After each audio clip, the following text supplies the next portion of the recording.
Energy, the holy grail, is a power source that's inexpensive and clean with no emissions. Well over 100 startups in Silicon Valley are working on it. One of them, Bloom Energy, is about to make public its invention, a little power plant in a box they want to put literally in your backyard. You'll generate your own electricity with the box, and it'll be wireless. The idea is to one day replace the big power plants and transmission line grid the way the laptop moved in on the desktop and cell phones supplanted landlines. It has a lot of smart people believing and buzzing, even though the company has been unusually secretive until now. K.R. Schroeder invited us for a first look at the innards of the Bloom box that he's been toiling on for nearly a decade. What could this power? This could power a U.S. home. Average United States house? home. Entire house, 24/7, 365. Something that small? The way we make it is in 2 blocks. This is a European home. The 2 put together is a U.S. home. Because we use twice as much energy? Yeah, is that what and this will power 4 Asian homes. So 4 homes in India, your Absolutely. native country. 4 to 6 homes in our country. It sounds awfully dazzling. It is real. It works. He says he knows it works because he originally invented a similar device for NASA. He really is a rocket scientist. This invention working on Mars would have allowed the NASA administrator to pick up a phone and say, Mr. President, we know how to produce oxygen on Mars. So this was going to produce oxygen so people could actually live on Mars? Absolutely. When NASA scrapped that Mars mission, K.R. had an idea. He reversed his Mars machine, so instead of making oxygen, he pumped oxygen in. He invented a new kind of fuel cell, which is like a very skinny battery that always runs. K.R. feeds oxygen to it on one side and fuel on the other. The two combine within the cell to create a chemical reaction that produces electricity. No need for burning or combustion. No need for power lines from an outside source. In October 2001, he managed to get a meeting with John Doerr from the big Silicon Valley venture capital firm Kleiner Perkins. How much do you think I need to come up with the next big thing? Oh, that's my job, to find entrepreneurs who are going to change the world and then help them. John Doerr has certainly changed our world. He's the one who discovered and funded Netscape, Amazon, and Google. When he listened to K.R., the idea seemed just as transformative. Efficient, inexpensive, clean energy out of a box. But Google, 25 million. This man said how much money? At the time, he said over $100 million. Didn't smoke start coming out of your ears? And no? No. That was okay? That was okay. So nothing he said scared you? Oh, I wasn't at all sure it could be done. But there was a selling point. Clean energy was an emerging market worth gazillions. I like to say that the new energy technologies could be the largest economic opportunity of the 21st century. Was this your very first Clean energy investment? Yeah. This was the very first. Many followed, and the clean tech revolution in Silicon Valley was off and running, with startups that produce thin, flexible solar panels, harness wind with giant balloons, or develop new fuels from algae. But Bloom is among the most expensive.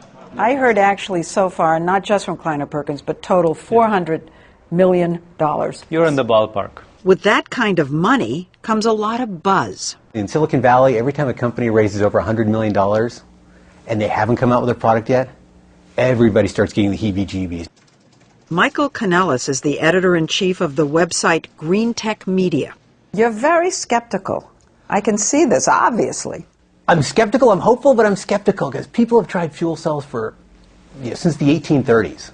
Yeah. And they're great ideas, right? Just producing energy at an instant. But they're not easy. They're like the divas of industrial equipment. You have to put platinum inside there. You've got to put zirconium. The little plates inside have to work not just for an hour or a day, but they have to work for 30 years, nonstop. And then the box has to be cheap to make. One thing stoking his skepticism, K.R.'s been hyper-secretive. No sign on his building, a cryptic website, and no public progress reports.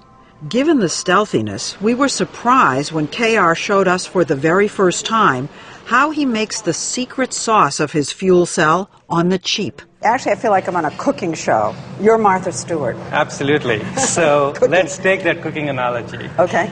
Start with the flour. The flour. Okay? What is that? That is beach sand. It's beach sand? Ocean beaches in multiple continents has this material in abundance. He said he bakes the sand and cuts it into little squares. Okay, so this is beach sand turned magically into a ceramic. Yeah, into a ceramic. And then he coats it with green and black inks that he developed. Okay, is it a secret formula? There is a secret formula. Okay. And you take that and you apply that, you paint that on either side of this white ceramic to get a green layer and a black layer. And that's it? That's it. That's the secret. So what I'm holding in my hand is a fuel cell. This is the fuel cell? This is the fuel cell. Skinny, and this will generate power. This will generate power. One disc powers one light bulb. The taller the stack of discs, the more power it generates. In between each disc, there's a metal plate, but instead of platinum, KR uses a cheap metal alloy. The stacks are the heart of the Bloom box. Put 64 of them together, and you get something big enough to power, say, a Starbucks. So this is it? KR offered to give me a sneak peek inside the Bloom box. Nobody has seen this before. Are you going to let me look inside? Absolutely. Okay. Why not? This is... So, go ahead. Here we go. Okay. Oh. All those modules that we saw go into this big box. Fuel goes in, air goes in, out comes electricity. Is the Bloom box intended to get rid of the grid? The Bloom box is intended to replace the grid for its customers. It's cheaper than the grid. It's cleaner than the grid. Now, won't the utility companies see this as a threat and try to crush Bloom? No, I think the utility companies will see this as a solution. All they need to do is buy Bloom boxes, put them in the substation or the neighborhood, and sell that electricity. And they'll buy these boxes? They buy nuclear power plants. They buy gas turbines from General Electric. To make power, you still need fuel. Many past fuel cells failed because they needed expensive pure hydrogen. Not this box. Our system can use fossil fuels, like natural gas. Our system can use renewable fuels, like landfill gas, biogas. Solar? We can use solar. You know, it's very difficult for us to come in here and make an evaluation. How are we supposed to know whether what you're saying is true? Why didn't we talk to our first customers? He already has customers. 20 large, well-known companies have quietly bought and are testing Bloom boxes in California. Like FedEx. We were at their hub in Oakland the day Bloom installed their boxes, each one costing $700,000 to $800,000.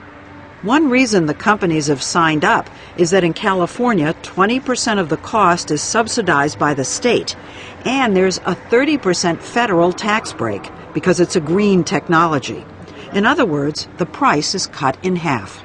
We have FedEx, we have Walmart. Yeah, yes. Walmart? Absolutely. Staples? Staples. So who was the first? Google was the very first Google company. Was the first. Yes. These 4 units have been powering a Google data center for 18 months. They use natural gas, but half as much as would be required for a traditional power plant. KR told us that 3 weeks in at Google, suddenly one of the boxes just stopped. Your heart just drops. Did you panic? For a short while? Yes. He fixed that, then there was another incident. The air filters clog up and air is not coming into the system because the highway is kicking dirt. You just flip the system around and the problem is gone. Another company that's bought and is testing the Bloom box so KR can work out the kinks is eBay. Its boxes are on the lawn in the middle of its campus in San Jose. These things fuel almost 15% of the power on this campus. John Donahoe, the CEO of eBay, says its 5 boxes were installed 9 months ago and have already saved the company more than $100,000 in electricity costs. It's been very successful thus far. They've done what they said they would do. eBay's boxes run on